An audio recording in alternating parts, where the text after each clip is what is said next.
Je m'appelle Dr. Ruth van der Stelt et je suis coordonnatrice du guichet d'accès pour la clientèle orpheline dans le Pontiac.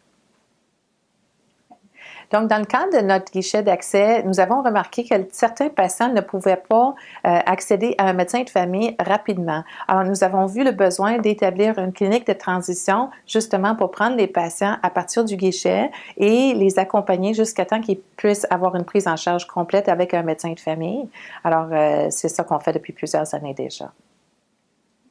Alors, chaque médecin de notre groupe de médecine de famille va participer à raison d'environ 2 demi-journées par année à la clinique de transition. Donc, lorsqu'un patient appelle pour une prise en charge, il va, lui ou sa famille ou un membre du personnel va appeler et va donner les renseignements nécessaires pour passer par le guichet d'accès. Ensuite, c'est un médecin qui va prioriser son cas. Si c'est un cas d'un patient qui est vulnérable ou qui prend une médication sur une base régulière, on ne veut pas que ces patients-là aboutissent dans les salles d'urgence. Alors, ce qui arrive, c'est qu'on va cueillir ces patients-là sur la liste et on va les assurer en partant qu'ils vont avoir un médecin. On leur demande quand est-ce que les médicaments vont expirer ou quand est-ce que s'ils ont un besoin particulier, en dedans de quel délai. Les patients, ils vont nous décrire ça et on va leur donner un rendez-vous à la clinique de transition en dedans de, ça peut être une question de jours et de semaines avec le médecin de la clinique de transition à ce moment-là. Alors, pour mettre en place une clinique de transition, je pense qu'il y a 2 critères.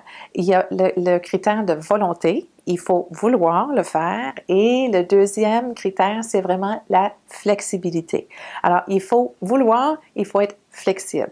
Il faut arrimer, pairer les médecins et les patients. Du moment que les médecins et les patients sont pairés, tout est beau. Alors, le reste, flexibilité totale. Pour la rémunération, nous autres, on a pris dans la rémunération du CLSC, alors c'est tarif horaire, et les médecins sont les bienvenus de fonctionner comme ça.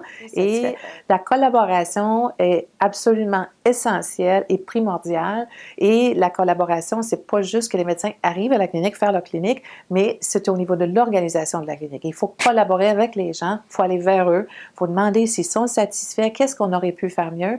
Et ce qu'il faut mentionner, c'est qu'on a une prise en charge d'environ 95% des patients par année avec le médecin qui vont voir à la clinique de transition. Si j'avais un conseil donc à donner à n'importe qui voudrait faire une clinique de transition, c'est vraiment de regarder à la fois les besoins des patients et les disponibilités, les intérêts des médecins pour arrimer les deux. Alors, c'est l'ingrédient essentiel. Il ne faut pas partir avec une idée fixe d'une clinique de transition, il faut partir avec l'idée, la réalité terrain du territoire en question. Qui sont les patients? Qui sont les médecins, comment on peut mieux les arrimer, et ça rencontre la définition même d'une clinique de transition qui doit être flexible.